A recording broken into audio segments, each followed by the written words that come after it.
चलिए बेटा, तो हम लोग डी ब्लॉक पढ़ रहे थे और डी ब्लॉक का एक लेक्चर अपन ने कर लिया।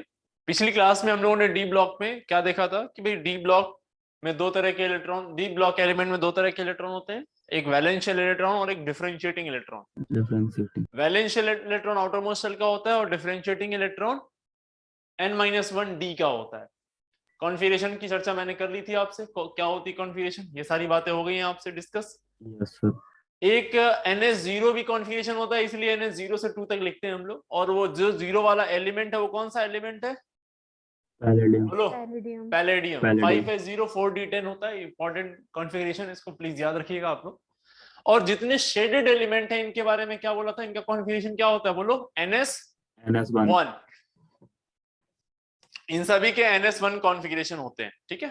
ये एलिमेंट्स याद कर लेना आप लोग, तीनों पीरियड्स के कौन कौन से, first transition series, second transition series और थर्ड ट्रांजिशन सीरीज के एलिमेंट्स को, ठीक है। नाउ बताया था मैंने ट्रांजिशन एलिमेंट्स क्या होते हैं, तो ट्रांजिशन एलिमेंट बताया गया था आपको कि वो एलिमेंट जो अपनी प्रॉपर्टी को क्या कर सके, चेंज कर सके। चेंज कभी पैरामैग्नेटिक, कभी क्या डायमैग्नेटिक हो सके।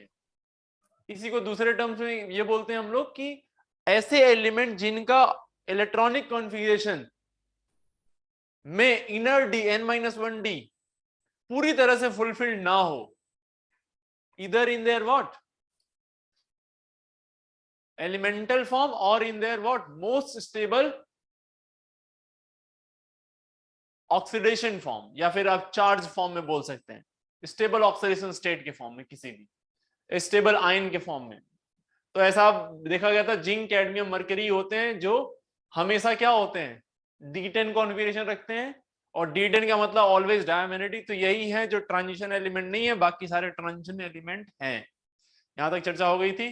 फिर अपन ने कहा था कि 3D और 4s की जो एनर्जी होती है वो काफी कंपेरेबल होती है due to weak shielding of what 3D की वीक शील्डिंग, सिग्मा कम होने की वजह से जेड इफेक्टिव बहुत ज्यादा होता है, जिसकी वजह से 4s काफी 3D के करीब आ जाता है। और इस 3D के क्लोज आने की वजह से इनका एनर्जी काफी डिफरेंस कम हो जाता है। और this is the reason why this orbitals are fit for bonding as well as hybridization. ये ऑर्बिटल हाइब्रिडाइजेशन और बॉन्डिंग के लिए, दोनों के लिए फिट हो जाती है। और इसीलिए जब बॉन्डिंग की बात आती है तो ये इलेक्ट्रॉन और ये इलेक्ट्रॉन दोनों ही पार्टिसिपेट करते हैं, ठीक है जी। ये चर्चा हो गई थी। फिर अपन ने ऑक्सीडेशन स्टेट की बात करी थी।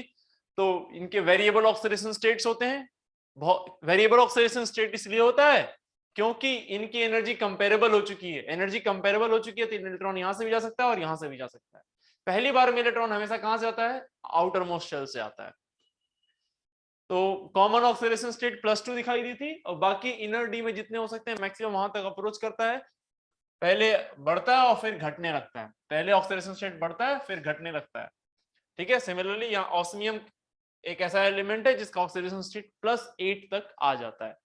इसके बेसिस पे कुछ सवाल भी पूछे जाते हैं कि कौन एग्जिस्ट करेगा कौन एग्जिस्ट नहीं करेगा। तो कल एक क्वेश्चन भी अपन ने काउंटर किया था।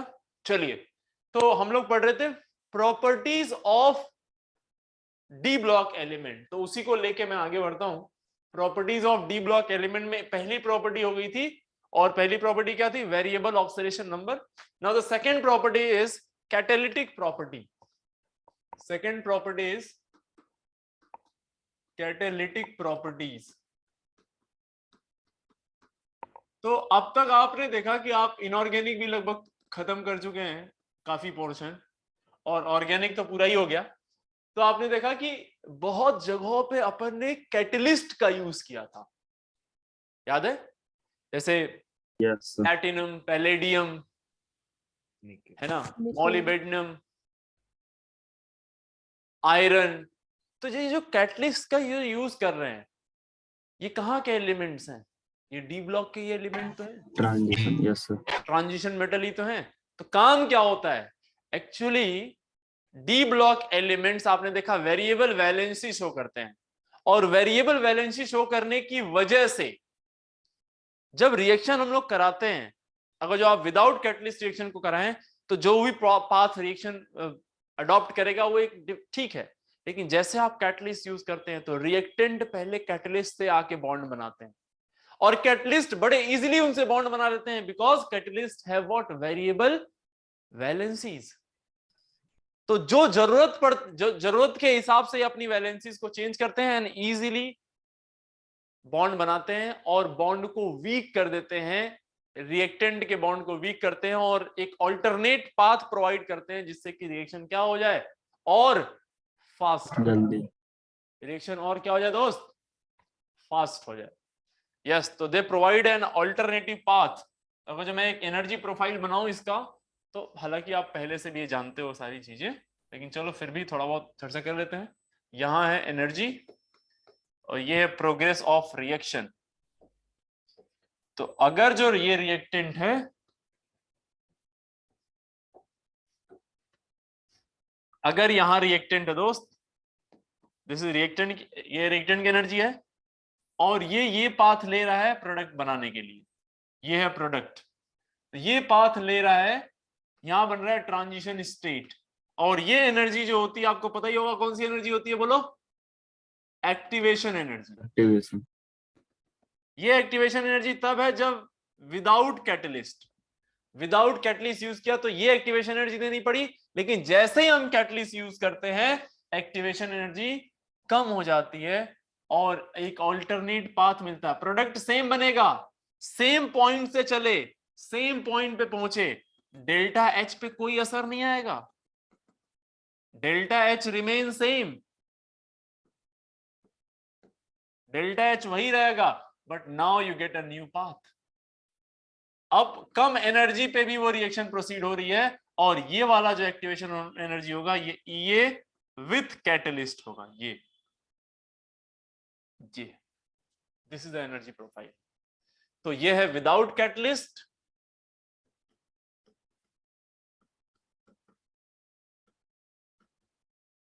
और ये है विथ कैटलिस्ट। तो विथ कैटलिस्ट क्या करता है,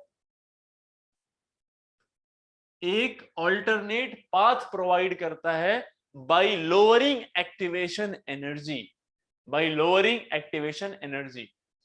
याद ध्यान रखना कि जो इक्विलिब्रियम वाली रिएक्शंस होती हैं उनमें फॉरवर्ड और बैकवर्ड रिएक्शन दोनों को ही कैटलाइज करता है, दोनों की एक्टिवेशन एनर्जी कम करता है। जैसे देखो यहां से एक्टिवेशन एनर्जी फॉरवर्ड की है और यहां से यहां तक की बैकवर्ड की एक्टिवेशन एनर्जी होगी, यहां से यहां तक की।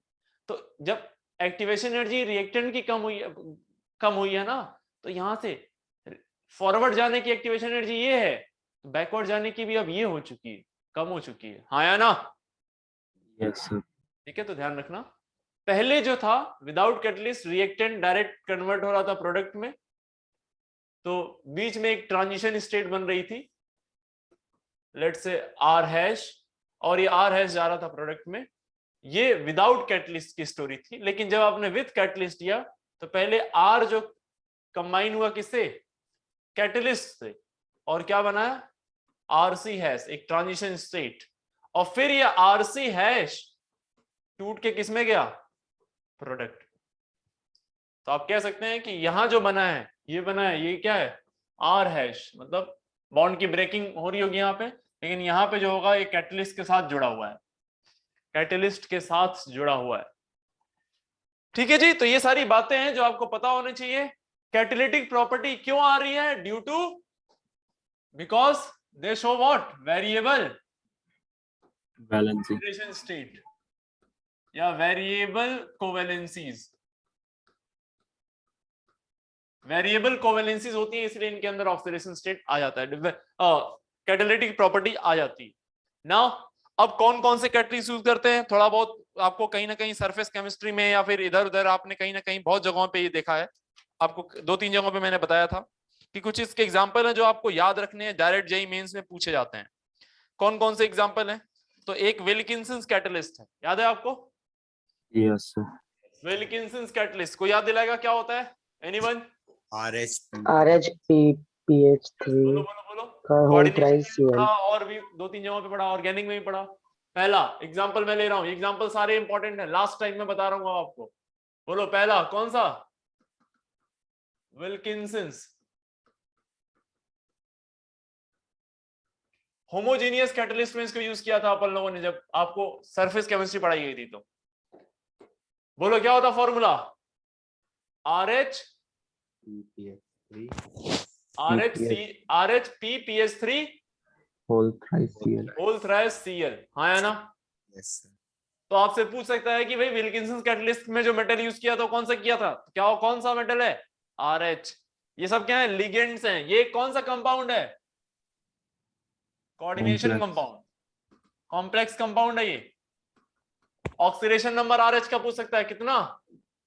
+1, +1. +1। और आपको पता होगा ये सेकंड ट्रांजिशन सीरीज का एलिमेंट है RH, हाँ है ना? तो for second Yes, and sir. Third transition series every ligand is SFL, Yes, sir. Strong field ligand. Yes, sir. और आयरन, ये RH किसके नीचे आता है?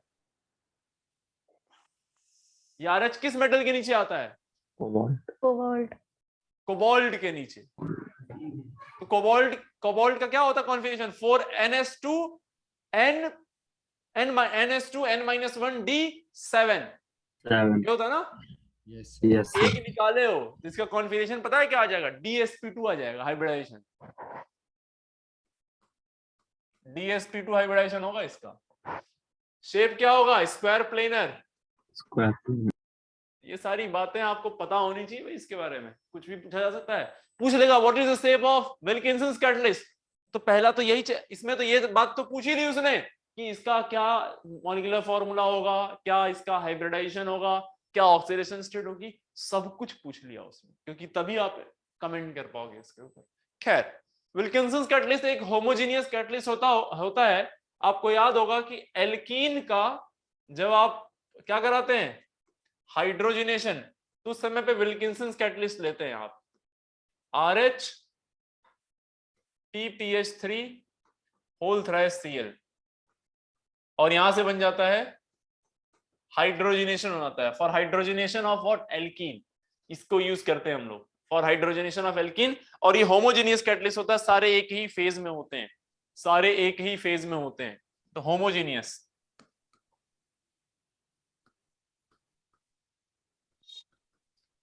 Homogeneous catalyst, right? इसी का एक एग्जांपल हेट्रोजेनियस कैटलिस्ट में ले ले तो,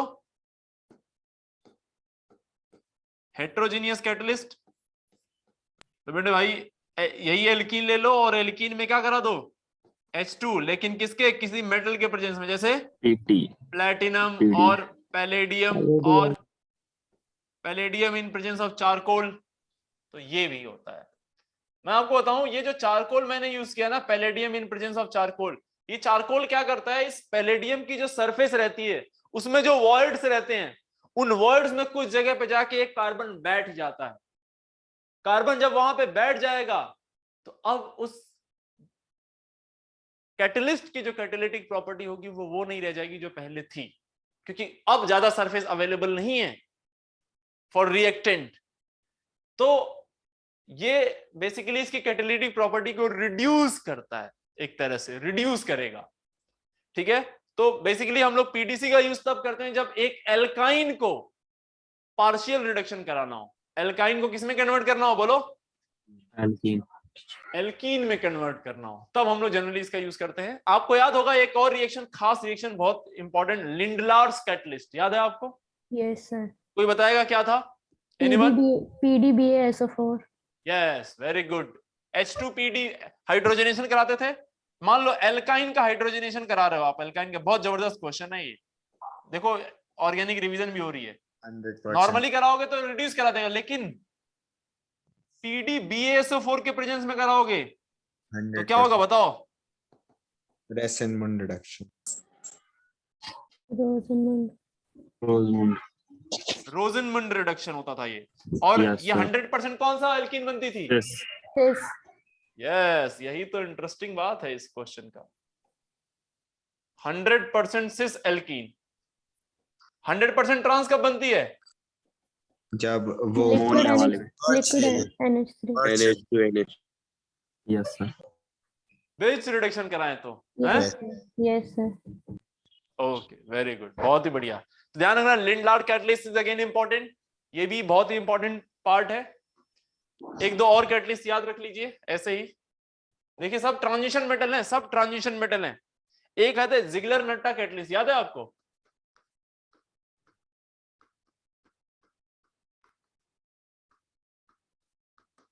लीनियर पॉलीमर, है, लीनियर पॉलीमर बनाता है। यस, हाई डेंस पॉलीमर बनाता है। हाई डेंसिटी पॉलीमर या फिर लीनियर पॉलीमर बनाने के लिए काम आता है। आपने अगर जो पॉलीमर में पढ़ा हो तो ये चीज रही होगी, नोट्स पढ़ा होगा तो यस मिला। सर। मॉलिक्यूल होता है TiCl4 plus Al ethyl, ethyl यानी C2H5 का होल थ्राइस। ये होता है, ये कैटलिस्ट ये होता है दोस्त, ध्यान रखना। इसमें पूछ लेगा कौन सा मेटल यूज किया गया ट्रांजिशन मेटल, तो कौन सा है? टाइटेनियम है, टाइटेनियम। नोट करो इसको, Ziggler NATA catalyst use for preparation of high dense polymer, polythene. High dense polythene के बनाने में काम होता है। Used for making high dense polythene, high dense polythene बनाने का काम आता है। और भी कुछ कैटलिस्ट हैं बहुत, जैसे H2SO4 जब प्रिपेयर कराते हैं, H2SO4 जब प्रिपेयर कराते हैं तो कौन सा कैटलिस्ट यूज करते हैं बताओ प्रिपरेशन ऑफ H2SO4 में, जिसको बोलते हैं आप कांटेक्ट प्रोसेस? V2O5। बोलो V2O5, हाँ है ना, V2O5, ये याद रखना, V2O5 यूज करते हैं हम लोग कांटेक्ट प्रोसेस में। नाइट्रिक एसिड बनाते समय क्या यूज करते हैं? नाइट्रिक एसिड बनाते समय क्या करते हैं, यूज करते हैं? बोलो प्लैटिनम। प्लैटिनम गेज, हाँ है ना। ये बनाते हैं HNO3, नाइट्रिक एसिड। और बोलिए क्लोरीन गैस बनाते समय, क्लोरीन डेकॉन्स प्रोसेस याद है आपको? डेकॉन्स प्रोसेस, इस समय पे क्या यूज करते हैं? CuCl2 यूज करते हैं preparation of chlorine gas, during preparation of chlorine gas ये यूज करते हैं हम लोग। और बताओ अमोनिया का प्रिपरेशन में क्या यूज करते हो आप? अमोनिया के प्रिपरेशन में iron, yes, preparation of ammonia में आयरन यूज करते हैं हम लोग। और याद होगा रिएक्शन H2 प्लस N2 जब होती है, 3H2 plus N2 gives 2 times ammonia, तो यहाँ पे एक और चीज लेते हैं, आयरन के साथ मॉलिब्डेनम भी लेते हैं, हाँ है ना। Yes, sir. यहाँ जो मॉलिब्डेनम होता है ये प्रमोटर का काम करता है।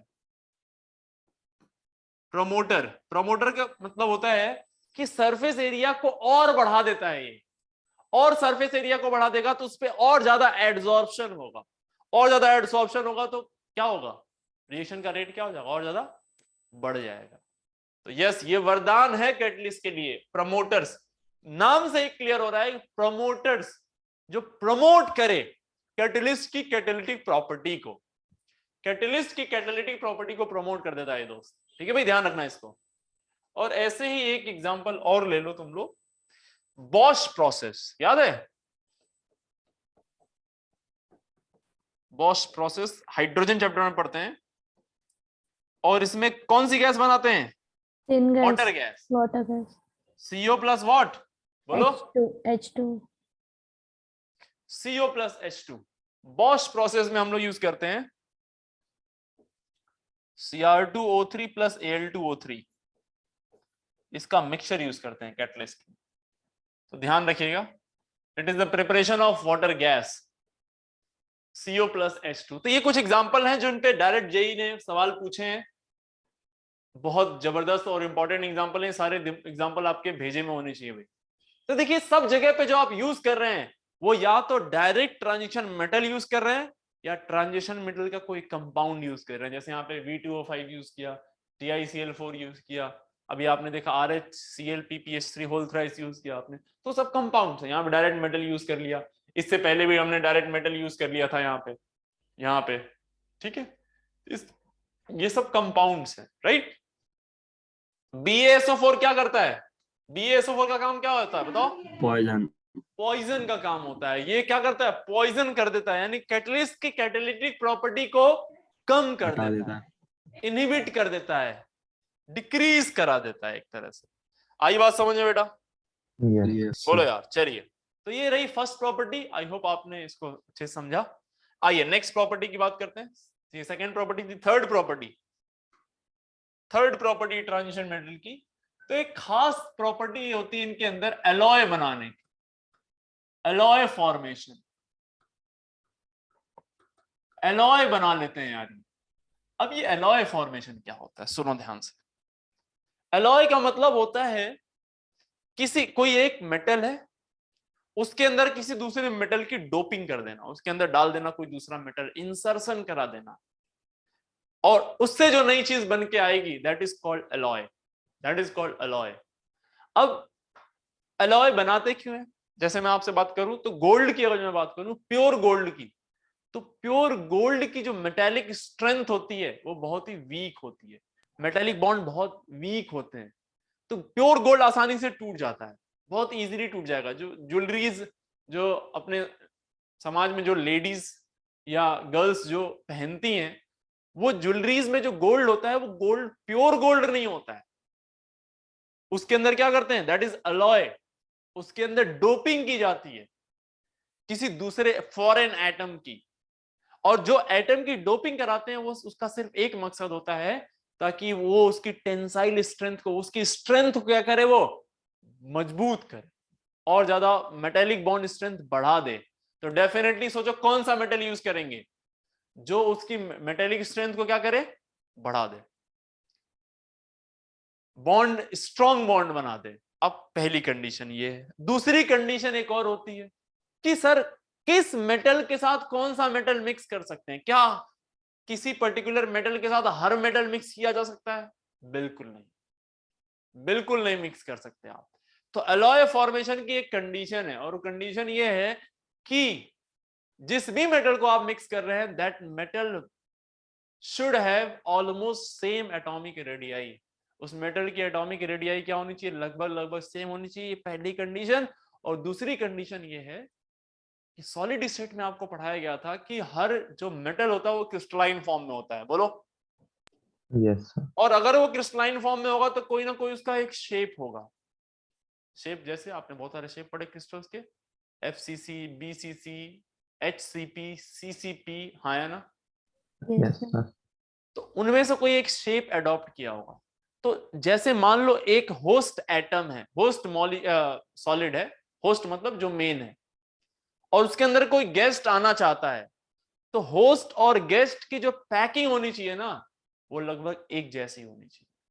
होस्ट एंड गेस्ट की जो पैकिंग होनी चाहिए वो लगभग क्या होनी चाहिए, एक जैसी। तो एलॉय फॉर्मेशन की कंडीशन है किसी को भी किसी के साथ मिक्स नहीं कर सकते। हाँ, एक है मेटल जो मरकरी, जो लगभग सबके साथ क्या हो जाता है, बोलो, मिक्स हो जाता है, अमलगमेटेड कंपाउंड बना लेता है, हाँ है ना? लेकिन सभी के साथ मिक्स नहीं होते हैं, उसकी एक कंडीशन है। क्या कंडीशन है? साइज वाली कंडीशन है। दूसरी कंडीशन क्या है, बोलो? उनकी पैकिंग एफिशिएंसी लगभग कैसी आनी चाहिए, एक जैसी आनी चाहिए, बोलो यार। तो अगर जो आप लेट से मैंने एक होस्ट एटम लिया, जैसे आयरन का, आयरन है, आयरन की जो पैकिंग होती है बेटा, ये होती है HCP, hexagonal close packing. Hexagonal close packing की पैकिंग एफिशिएंसी आपको याद है कितनी होती है? एनीवन? 74%. यस, 74% लगभग मान ले। Yes, sir. This is host, this is host. Host का मतलब ये मेन है, ये मेन एटम है, दिस इज होस्ट। अब इसके अंदर एक गेस्ट की एंट्री कराना चाहता हूं मैं, that is copper. Let's say copper मैं इसके अंदर एंट्री कराना चाह रहा हूं। कॉपर का जो शेप, कॉपर जो एग्जिस्ट करता है, लेट्स से वो FCC में करता है, FCC, फेस सेंटर्ड क्यूबिक। तो मेरे भाई इसकी भी पैकिंग एफिशिएंसी कितनी होती है? 74. 74% ही होती है, हाँ है ना?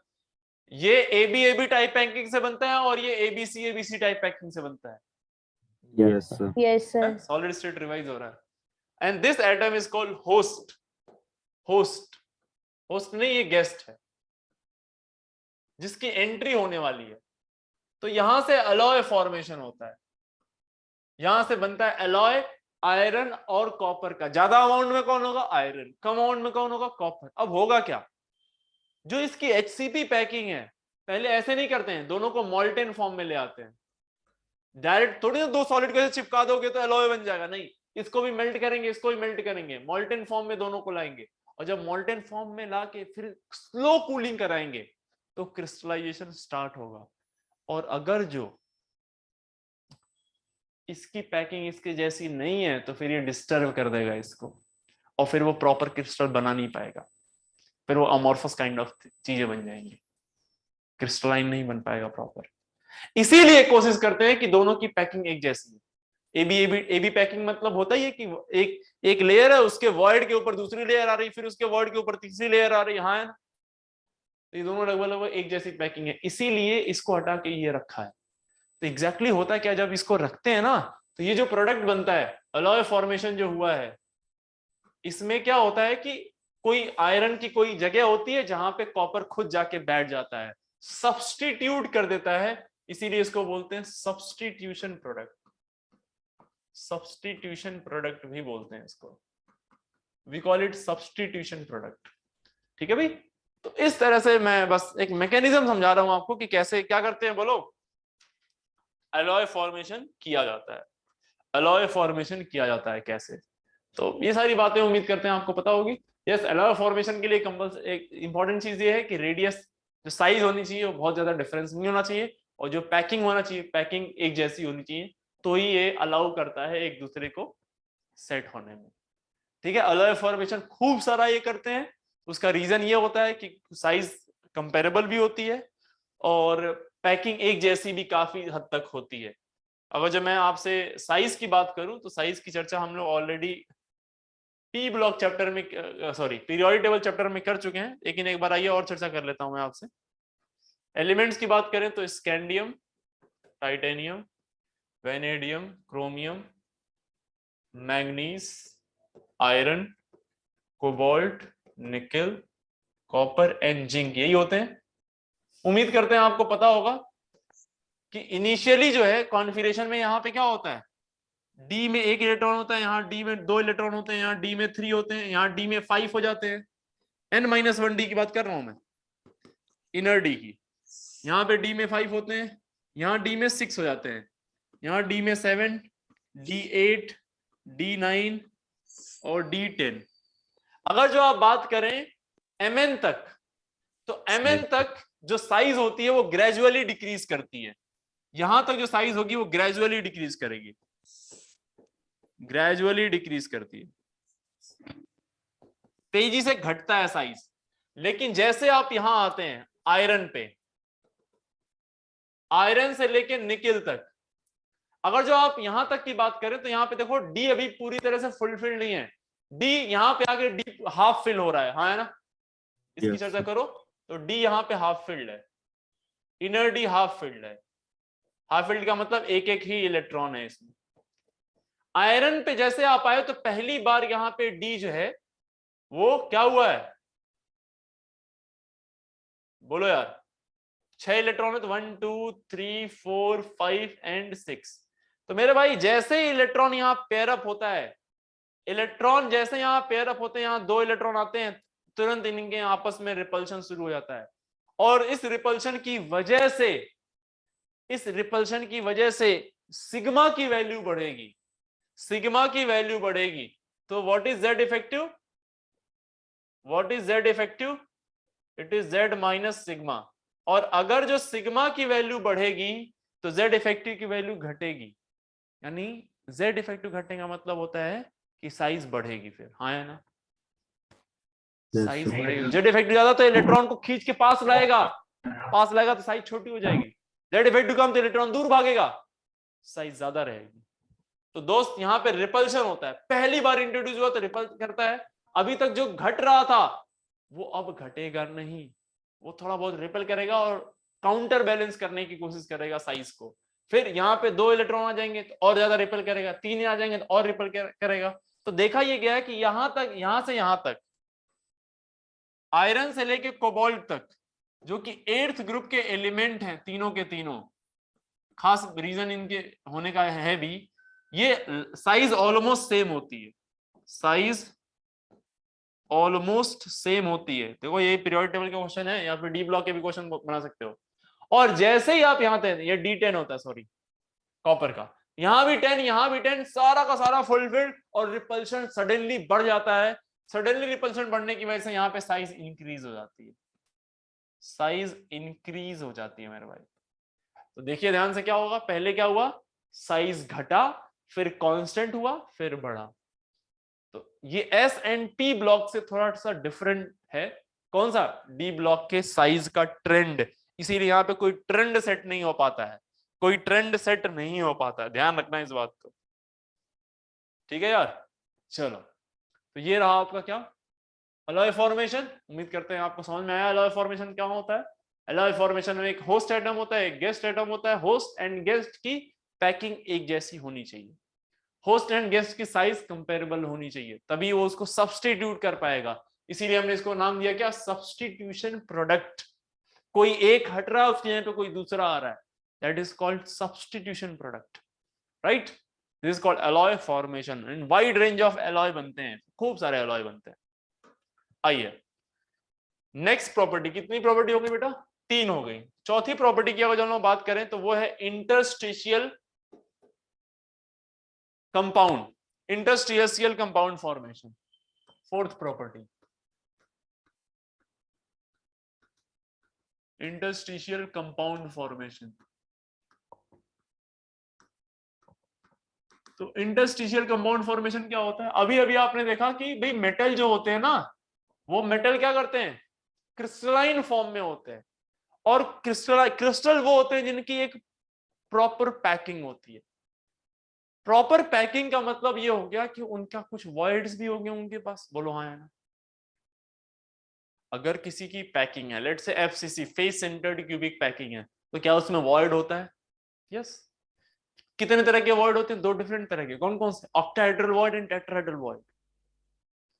तो वो जो वॉइड है, उस वॉइड, उस साइट को, वॉइड को या उसको साइट भी बोलते हैं, वैकेंट एम्प्टी स्पेस बोलते हैं उसको।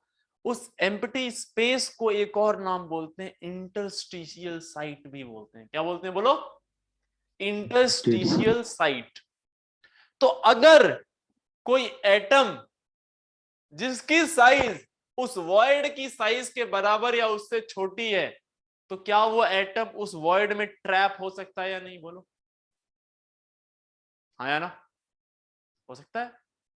तो जो डी ब्लॉक यानी ट्रांजिशन एलिमेंट जो होते हैं, वो ट्रांजिशन एलिमेंट चूंकि वो एक क्रिस्टलाइन फॉर्म में होते हैं, उनमें वॉइड्स होती है, तो उनके वॉइड में कोई एलिमेंट ट्रैप हो सकता है। और जब कोई एलिमेंट ट्रैप हो जाता है और जो उससे जो बनके जो नया कंपाउंड बनके तैयार होता है, उस कंपाउंड को बोलते हैं हम लोग इंटरस्टिशियल कंपाउंड।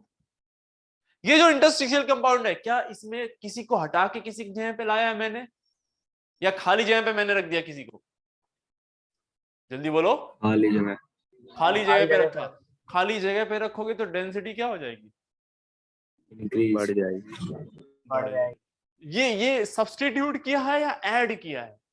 ऐड। तो ये Add एडिशन किया। प्रोडक्ट होगा या सब्स्टिट्यूशन प्रोडक्ट होगा? Addition product. Addition product.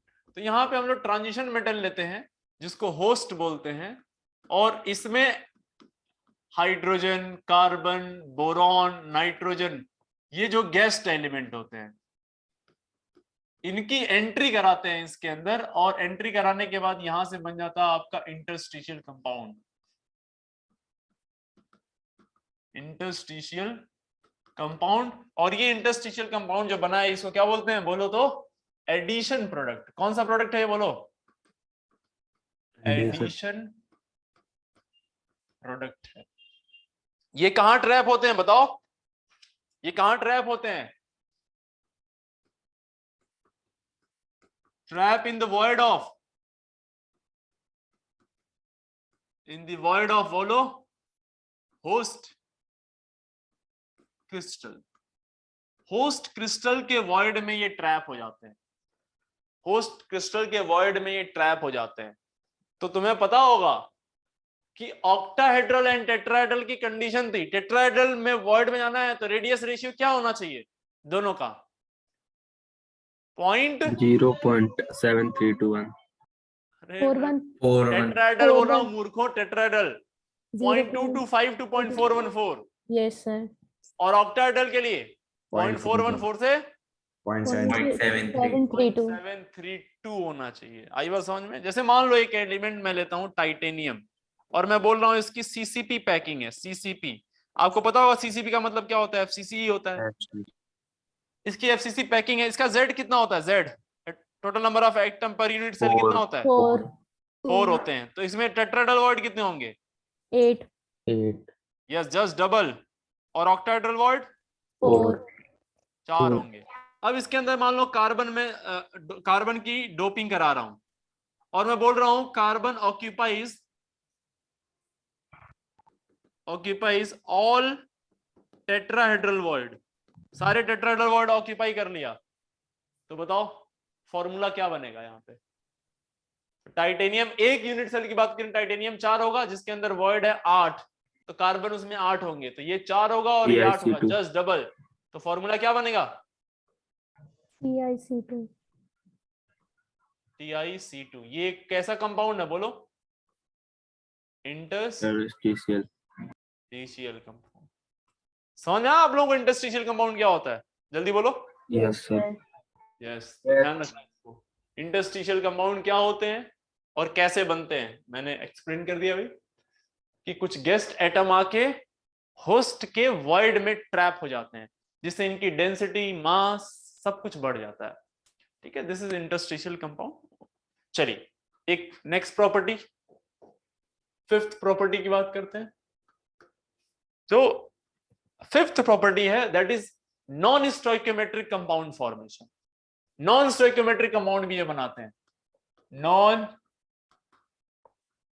Stoichiometric compound formation. Non stoichiometric compound बनाते हैं। नॉन स्टोइकियोमेट्रिक कंपाउंड का मतलब ये होता है कि इनकी स्टोइकियोमेट्री मेंटेन नहीं होती है, इनकी स्टोइकियोमेट्री मेंटेन नहीं होती। किस तरह के एलिमेंट की बात कर रहा हूं मैं, जैसे मान लो ये, जैसे मान लो ये है CO2 है, तो इसकी स्टोइकियोमेट्री होल नंबर में, ये किस रेशियो में, 1:2 में, 1:2 में। लेकिन अगर जो मैं एक मेटल बनाऊं, ये FeO जैसे मान लो, या Fe2O3 की बात करूं, तो यहां भी एक फिक्स रेशियो है, 2:3 होल नंबर रेशियो। ये स्टोइकियोमेट्री मेंटेन है, these are called stoichiometric compound.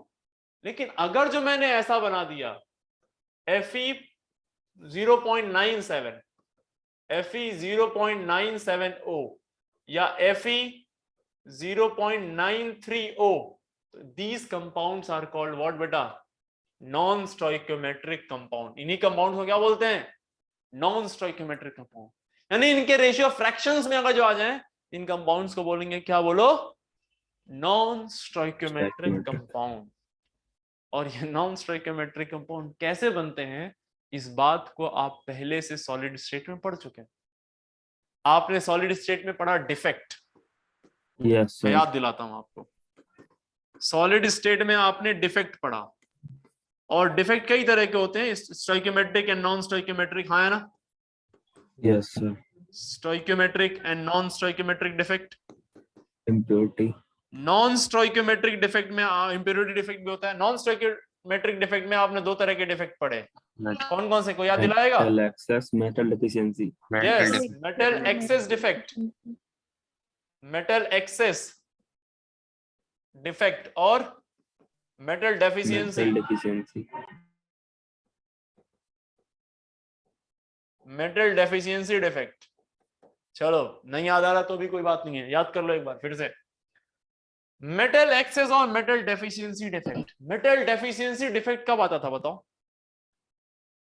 जब कोई मेटल गायब हो जाए अपनी पोजीशन से, हाँ या ना? Yes, sir. Yes, sir. जब कोई मेटल अपनी पोजीशन छोड़ के वहां से भाग जाए, तो वहां पे वॉइड क्रिएट हो जाता है, जगह खाली हो जाती है।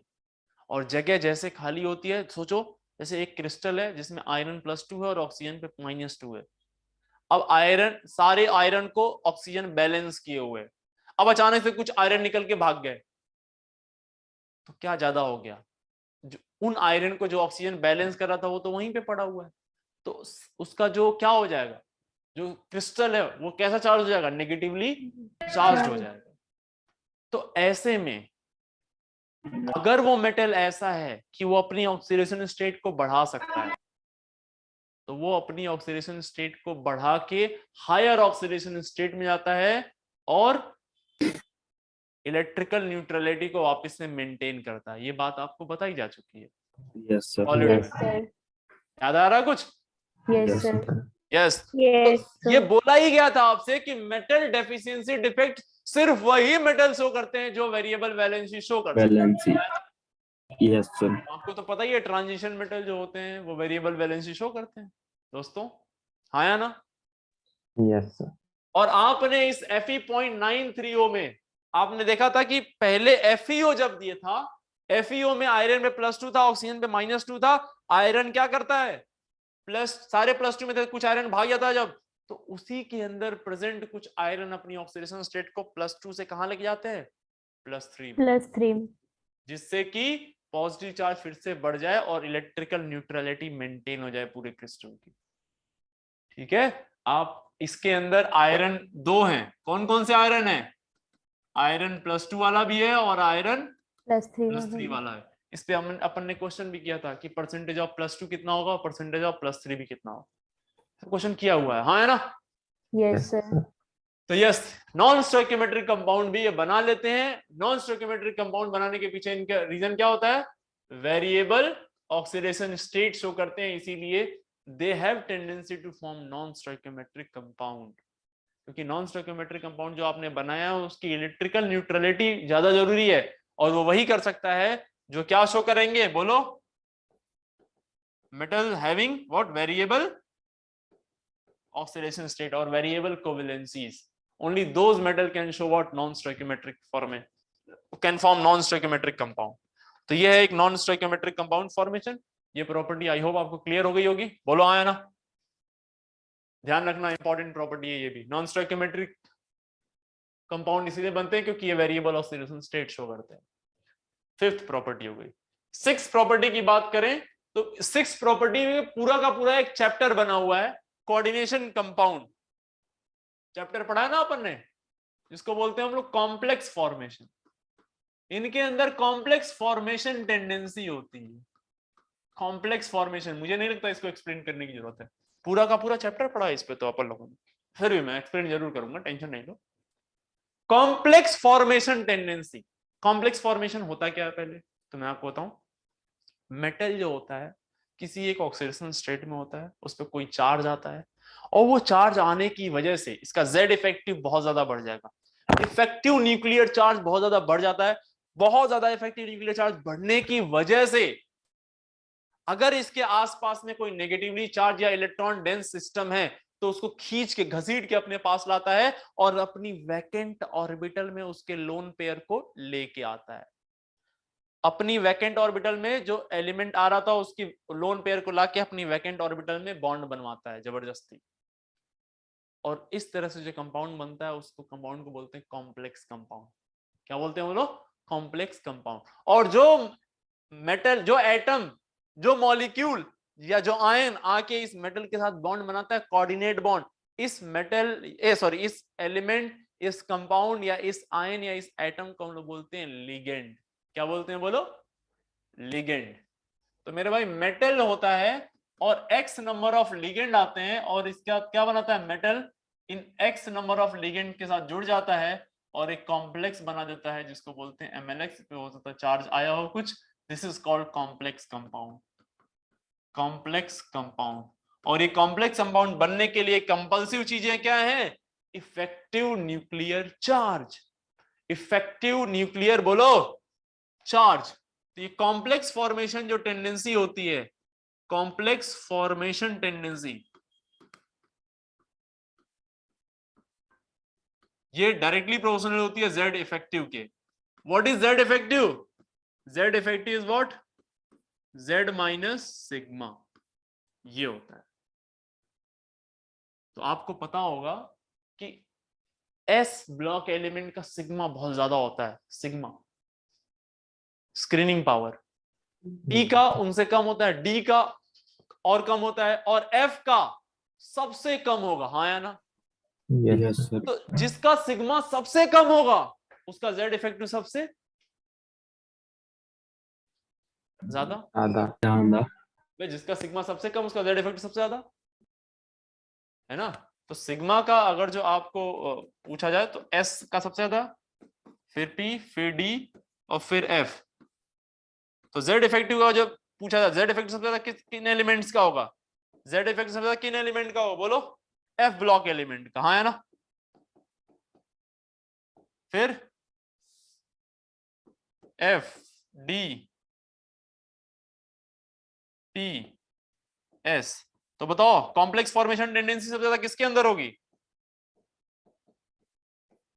जिनका जेड इफेक्टिव क्या होगा सबसे ज्यादा। तो कॉम्प्लेक्स फॉर्मेशन टेंडेंसी सबसे ज्यादा किसके अंदर होती है, बताओ बेटा? Block element. एफ ब्लॉक के अंदर सबसे भयंकर होगी, सबसे भयंकर एफ ब्लॉक के अंदर होगी। एफ ब्लॉक के एलिमेंट्स की, फिर डी ब्लॉक के एलिमेंट्स की होती है, फिर पी ब्लॉक के एलिमेंट्स की होती है, और सबसे लास्ट में एस ब्लॉक के एलिमेंट्स की होती है। तो कॉम्प्लेक्स फॉर्मेशन के पीछे का रीजन क्या है? इफेक्टिव न्यूक्लियर चार्ज है रीजन। अब यहां पे एक दिक्कत आ जाती है, मैं आपको समझा देता हूं वो दिक्कत क्या आती है। एक दिक्कत यहां पे ये आती है दोस्त, अब आप सोचोगे सर हम लोगों ने लेकिन सिर्फ डी ब्लॉक के कॉम्प्लेक्स को पढ़ा है, हमने पी के एकाक दिख गया होंगे, एस का एकाक दिख गया होगा तो ठीक है, वरना तो सब डी के ही पढ़े, एफ के तो पढ़े ही नहीं। जबकि एफ सबसे ज्यादा बनाता है तो सबसे ज्यादा एफ पढ़ना चाहिए था। नहीं, एफ नहीं बना पाता, उसके पीछे एक रीजन है कि एफ में एक तो एलिमेंट कम है, एक तो एफ ब्लॉक में एलिमेंट बहुत कम है, दूसरे जो भी एलिमेंट हैं उनमें मोस्टली एलिमेंट जो है वो रेडियो एक्टिव है, यानी वो खुद परेशान है, खुद अनस्टेबल है, उनकी न्यूक्लिया ही अनस्टेबल है, वो हर समय एमिट कर रहे हैं अल्फा बीटा गामा रेज। तो मोस्टली एलिमेंट, पहले तो एलिमेंट बहुत कम है, दूसरे मोस्टली एलिमेंट इसके क्या है, बोलो बोलो? Radio active. इसलिए इस पे चर्चा हम लोग नहीं करते हैं। एफ ब्लॉक, डी ब्लॉक पे ज्यादा चर्चा होती है, और डी ब्लॉक के एलिमेंट ही क्या बनाते हैं, कॉम्प्लेक्स फॉर्मेशन करते हैं। डी ब्लॉक के एलिमेंट ही कॉम्प्लेक्स फॉर्मेशन करते हैं। ठीक है जी। नेक्स्ट प्रॉपर्टी होती है इनकी magnetic behaviour. Complex formation, wide range of complex जो बनते हैं वो डी ब्लॉक के ही बनते हैं, बिकॉज एक तो इनके पास क्या होती है, वेरिएबल ऑक्सीडेशन स्टेट शो करने की टेंडेंसी होती है, वैकेंट ऑर्बिटल होती है इनके पास, और जेड इफेक्टिव इनका अच्छा खासा होता है। सेवेंथ प्रॉपर्टी की बात करें तो सेवेंथ प्रॉपर्टी है मैग्नेटिक बिहेवियर। मैग्नेटिक बिहेवियर ये भी अपन लोगों ने कोऑर्डिनेशन में अच्छे से पढ़ा है कि मैग्नेटिक बिहेवियर क्या होता है भाई, कुछ नहीं, सिंपल सा है।